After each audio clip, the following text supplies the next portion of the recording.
Man United went through it a couple of seasons ago. It was for different reasons, but we had some games cancelled because of COVID or something, and we ended up having a week where we had like a game, day's rest, game, 2 days rest, game. Like we've been through it. Yeah, but this is 1 day's rest. They're gonna change. I think Liverpool got to a point where they had to field. It was Liverpool City. Someone had to field absolute children in a cup game because they were out the country at the Club World Cup.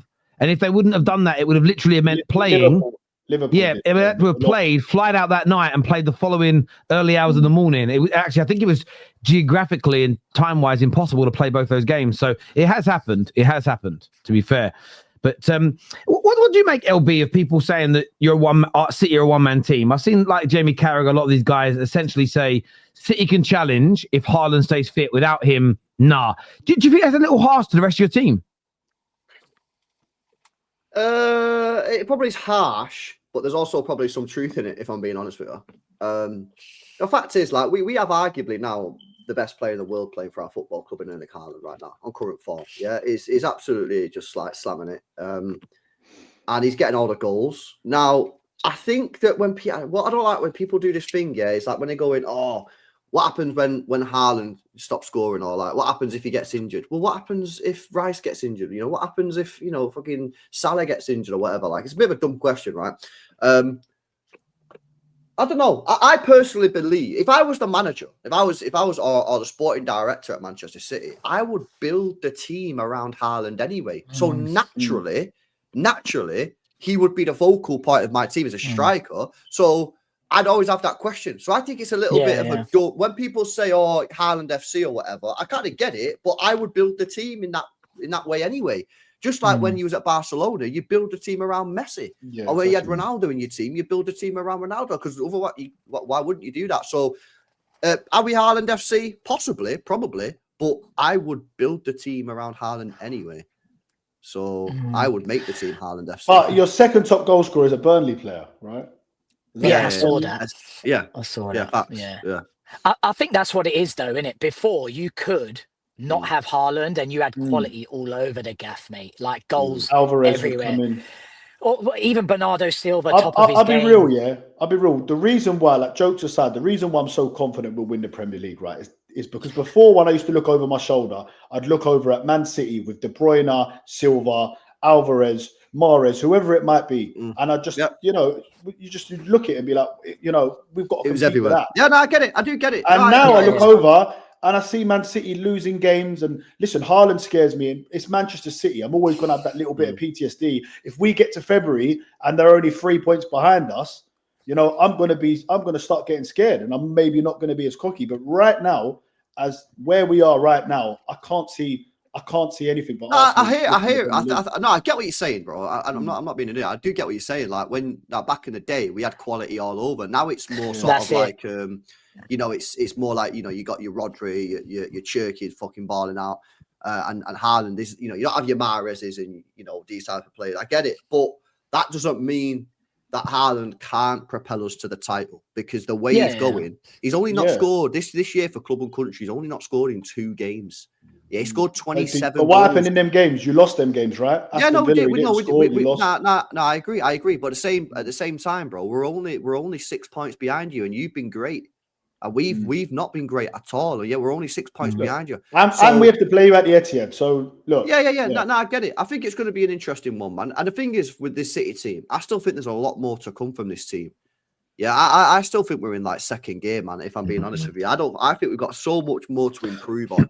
Our midfield, Rodri's only. Same goes for Arsenal as well, though, because I disagree with you. I disagree with that fundamentally. You're telling me that Saka is not going to improve this season. I'm talking about wait. Let me make his point. I'm talking about the team. I think where City are, there's so much more to come from the team as a whole. When I look at Arsenal, I think you're already pretty much there, like 80% of the way to your best. I think City are like 40% of the way to our best. Now, that doesn't mean to say that we will get to our 100% best. We might never get better. We might just stay at this level. But I still think like Rodri's not even played properly this season. Cherky's not even come into the side. Do you get what I'm saying? Whereas I'm looking at Arsenal, I'm thinking, I don't think how much better can Arsenal get? A little bit better. I think you can get a little bit better, but I don't think this Arsenal team can get well better from where they currently are. I think you're already at that level. Now that doesn't mean that City will get better and overtake Arsenal. Yeah, you might get a little bit better and City stagnate, but I still think there's so much more to come from this City team. Yeah, I'm only 6 points behind you. I think I slightly disagree too. Offensively, we can get so much better. Yeah, agree. Saka, Gyökeres, all of these players. If we don't win the league, it won't be because of our defense or even our midfield. It will be because of our attack will have let us down. Yeah. And I listen, Saka has levels to go. He really does. When Saka's on top form and when he starts hitting that top form, we could run away with this. Yeah, I get LB's point. I think Arsenal do look like almost a finished product, but they have just brought in Gyökeres and Eze. And if those two start switching the gears, start integrating better, I do believe they've got a lot more to come. But I get your point, LB. You're right. This seems like a new Man City, and we don't know what could come from them, right? A lot more could come from them. But Arsenal don't need a lot more. They just need Gyökeres to actually... I mean, he's scoring goals, but actually, hit the gears. Yeah, actually hit the real gears that he can hit and has shown. And Eze, I mean, Eze's looking good too, and I believe he's got more gears. And if those two do hit bigger gears, then it's game set. I think Saka's the one that's more important than anything because Saka's our best player. I think if Saka starts turning the heat up, which I'm sure he will, that's why even discussing today's game, I want him to play because I want him to get a goal. I really wanted him to score against Burnley. He missed the chance that Gyökeres put in for him. But Saka, he's the one who makes everything happen in our attack. We're nowhere near as reliant on him as we once were, which is a good thing. We're more of a team now. But going forward, Saka is the key to Arsenal scoring more goals. That's for sure. I think it's Gyökeres. Because you all do this thing, by the way, yeah, and you know you've done it, Dan, yeah. When you sign Gyökeres, to score goals. That's the fact. And if you say no, you're lying, yeah? No, of course we signed him to score goals. Right. And now, we scored in 3 games in 10. Yeah, he scored 2 in the Champions League as well. No, Let's do Premier League, yeah? I'm talking about Premier League, yeah? We're just speaking about Premier League, yeah? He scored in 3. I think you need him to start scoring more goals. Yeah, I'm now hearing... He definitely needs to score more, for sure. Yeah, I'm now hearing Arsenal fans talk about running the channels and play. It's like, hang on a minute. When you sign this guy, yeah, everybody was talking about him scoring goals. I think you need him to score goals because I'm looking at some of your games, yeah, 1-0, 1-0, 2-1, 1-0, 1. I'm looking at these games. I'm thinking these games could quite easily go the other way. You need Gyökeres to start scoring more goals. That's what you bought him for. That's why let's not lie. Yeah, he scored 50 goals last year. You obviously bought him to score goals. For sure. But I don't. You don't need him to do Haaland numbers, yeah. But I think he needs to do slightly more than what he's doing, in my opinion. 2004-5, when Chelsea did the 15, only conceded 15 goals. They had 11 1-0 wins that season. Just putting it out there. Yeah, but we're not saying you can't do that. No, I'm just saying. No, I'm not saying. I'm just saying it. I heard it today on the radio. But yeah, listen, Gyökeres 100%. He needs to score more. But for me, Saka is the key to him scoring more. That's the way I'll say it. Because when Saka gets on song, he's going to be the one delivering the passes for Gyökeres. Yeah, but you can't just put everything on Saka. Did Saka? He was nearly got 20 assists, didn't he? What was he on? Yeah, but but you're just putting all the pressure on Saka. Everybody needs to chip in, innit? Yeah, of course. But listen, Saka's our main man going forward, and for us to improve offensively, it's all going to be down to Saka. He's levels above all of them. He's levels above Gyökeres, Martinelli, Trossard, any of them. The way it's going, Gabriel could score 15 goals this year easily from the corners. I mean, it's just possible. He might score a few more than Gyökeres, bro. Gabriel's my favorite. He's my favorite Arsenal player. I love Gabriel to bits. The point I'm making is, if Gabriel scores, let's say, 12 goals, and Gyökeres scores 12, he's got the 24 goals that we expected from Gyökeres. You know what I'm trying to say? So it works. If we win the league, it won't matter who gets the goals. You know, if we win the league, it really won't matter at all.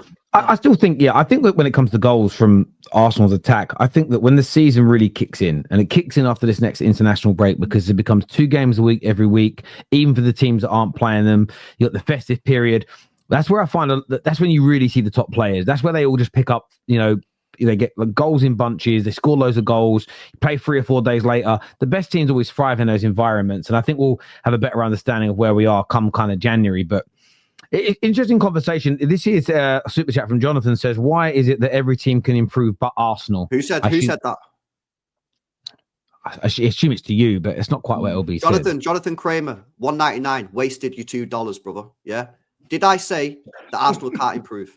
No, I didn't. Thanks for $2. Bro, I didn't say that. This is what happens with YouTube, bro. You say something, it goes in one ear, they translate it in their brain, and then they come out with something completely different. I didn't say that. So thanks for super chat. I didn't say it. That happens to me every day, LB. I can't lie. Bro, they said they literally waste their money on something that you didn't say. So, do you know how mad the world is? I offered somebody a full-time job, and do you know what I got accused of? Trying to control their life. I thought, what do you mean? Well, you're trying to give them a full-time job so they can't do what they want. I said, in what context? When they can't work where they want? I went, no, yeah, if they work for me, they can't. He went, I got called a scumbag for that. So what I did, because it was their friend that did it, I pulled their job offer. So fuck you, I ain't working with people like you. Anyway, people are mental. So I get what LB's saying. Moreno up front. It's a good player. Oh, the lineup come out, is it? I don't